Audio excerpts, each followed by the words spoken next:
good day. We came out of it healthy, and that's one of our objectives. The other is to get you know, some of the guys that haven't played in game situations, some exposure to game situations, and you know, give our fans a chance to come out here and watch the team and get some autographs and do things like that. So I think it was a successful day, and it was a really good spring for us. Made a lot of progress on the field. We made a lot of progress in terms of team chemistry.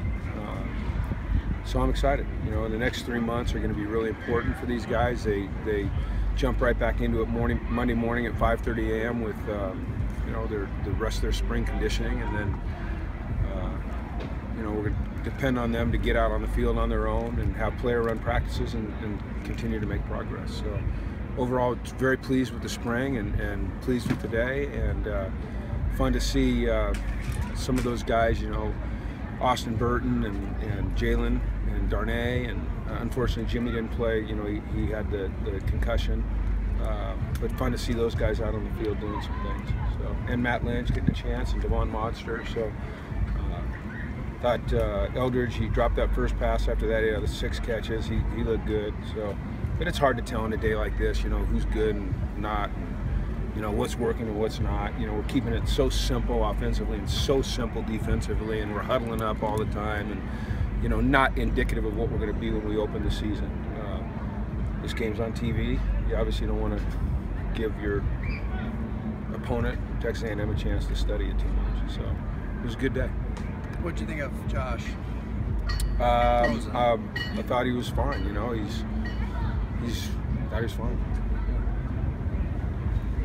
What about as far as the playing time divvied up? Was that all pre-planned? As far as well, you can't really plan it because you don't know how the game's going to break down. You know, if one team has a long drive, then that, you know, restricts the amount of plays the other side had. But it basically went according to plan with regard to the quarterbacks. That was really the only position where we, you know, had guys that could rotate in. I mean, you know, we're not. We have 120 players that'll be on our team in the fall, but a lot of those guys aren't here right now. And then anyone that is nicked, you know, we certainly kept them out of this. So, you know, we're down in numbers. So most guys played quite a bit. What do you think about the running backs? I think they did fine. Yeah, I mean, it's hard to come over here after a game like that and really truly evaluate anybody. So I'm not going to. You know, I think what's important is that you evaluate 15 practices. You see where you are as a team and what individuals have made progress and where they need to continue to improve. And so that's what I do. A game like this is, like I said, we kept it so vanilla. The teams were split. Guys would line up next to guys they hadn't lined up next to before. So you can't get a true evaluation. That's not really what this game's about. Like I said, it's about getting some guys on the field in a game situation that haven't done it, and giving our fans a chance to watch us and give them a chance to go out there and interact with our players. What was the penalty that gave Coach Cromwell the second PAT there? Well, it was the defense jumped off sides. So I think she was a little nervous, but she buried that second one. I'll tell you what, Coach Val, she was on me all game, and she was in serious jeopardy a number of times of getting flagged for unsportsmanlike conduct. We had to give her several warnings. So, but it was really neat to have 2 amazing leaders like Amanda and Miss Val out here, have them around our players. You know, they met with them, they talked to them about, you know, things other than football. I think they enjoyed it. I think our players really enjoyed it. You saw Miss Val; she got the Gatorade bath, and you know, we've got so many great coaches on this campus. To me, it's important to expose all our student athletes to all of them. You know, and so that was a great opportunity to do that today. You also handed out a scholarship today. We did, yeah.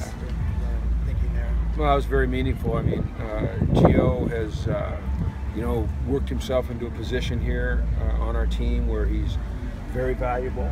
He's very well respected by his teammates and his coaches, and you know, we wanted to reward him, and it was time. And you know, right now he's our starting fullback. You know, he's an integral part of our offense and our special teams, and you know, our locker room chemistry. And you saw how the players reacted to that. And that's not something that we typically do. When we do those things, they're usually private, because I don't like the guys that aren't getting recognize that have worked just as hard and, you know, are clamoring for that scholarship to feel bad. But this was a special case. There's some things going on in Gio's life that, you know, he needed a little pick-me-up, so we gave it to him. Last year after this game, you mentioned Tack as being a guy who was the MVP of the spring type of guy. Did you name someone, or is there a guy who had similar? Today? Yeah, not over the course of the spring, not today. We did. No, we didn't name MVPs. We had two most improved. It certainly could have gone to others as well, but we recognized Osa Odigizua and Andre James. In terms of most valuable, my candidates, Eldridge Massington would be a candidate. Colton Miller would be a candidate. Josh Rosen would be a candidate. Darren Andrews and Jordan Lasley would be candidates. Scott Quisenberry would certainly be a candidate. Defensively, Kenny Young would be a candidate. Pick and Jaleel, Adarius Pickett and Jaleel would be candidates. You know, another guy I could have probably given a most improved to was Colin Samuel, who's really come on. Matt Dickerson would have been a candidate, and then you know, it's just gonna, no one's gonna listen to this, but Johnny Denblecker today, he was probably the MVP of the game. I know when you're long snapper, but you see when you have a long snapper that can snap it the way he does and then get down and cover, that's kind of rare, and that'll save us some yards. So I know it's gonna be like, you're gonna probably put that on like in the editorials or the one ads or whatever, if you guys still have those. So anyway, after 15 practices, are you pretty confident in the running game coming off of the last season? Do you think it's made some progress, and you like the offensive scheme that Jed has put in? I do. I like the scheme because I think it utilizes the strengths of our players, and I think it maximizes our ability to have success. I think that, you know, we're a long ways from being where we want to be, but I love the way our players have embraced what we're trying to accomplish offensively and the system that we're installing, and it's really fun to see that. So, you know, I just want to save any, you know, big-time statements about improvement until we get on the field against Texas A&M, and after that game, maybe we can all feel good. Right now, I'm cautiously optimistic, but I am optimistic. How do you feel about Soso, and how has he improved where he's come with his game? Soso has improved. He's dropped some weight. He's about 215. I think being around Deshaun has really helped him. You know, he's learning how to lower his pads. He's a tall guy. He's always going to run a little bit, you know, more upright. So we have to constantly talk to him about lowering his pad level. But you know, he can be an effective guy. He's a deceptive runner in the open field. He can, you know, he's got speed, but it's kind of build-up speed.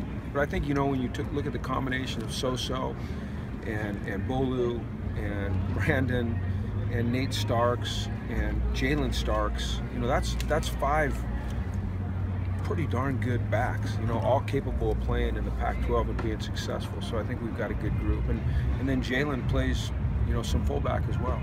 So what has spring done for your confidence in backup quarterback situation? Well, I think today gave me more confidence, and once again, you know, it's hard to, I don't want to make a firm statement about it because the situation is, you know, semi-game-like but not game-like. But I was impressed with the way Devon came out and handled himself, you know, the poise that he showed, the command, the communication. You know, I'm standing back there so I can hear the way he's interacting with the players on the field. And I thought he did a really nice job of handling the offense and then being poised. And then, you know, you see what Matt Lynch is. And Matt's a gritty fighter, you know, and he can run, and he will run, and he'll take hits. And, you know, he might be one of those guys, Matt Lynch, that, you know, run down on kickoffs. You know, if your backup kicker that runs down on kickoffs and does things like that, I think you got to try to find a way to get that guy on the field somewhere. I really like him. You touched on guys having to come back Monday at 5 a.m. to do other workouts. Have you noticed a difference between their progression after the season heading into spring ball and then after spring ball heading into fall camp? Is there a disparity there on kind of development? No, we entered into it, you know, our off season is broken into phases, you know, different phases, and so we're entering really on Monday just kind of the next phase. And so the focus always needs to remain on that phase, and your intensity level always has to be consistent. And our guys have really done a nice job of embracing that. And I mean, that's a credit to them, but it's also a credit to Coach Alosi and you know, the confidence and trust and respect that they have for him and his staff. So,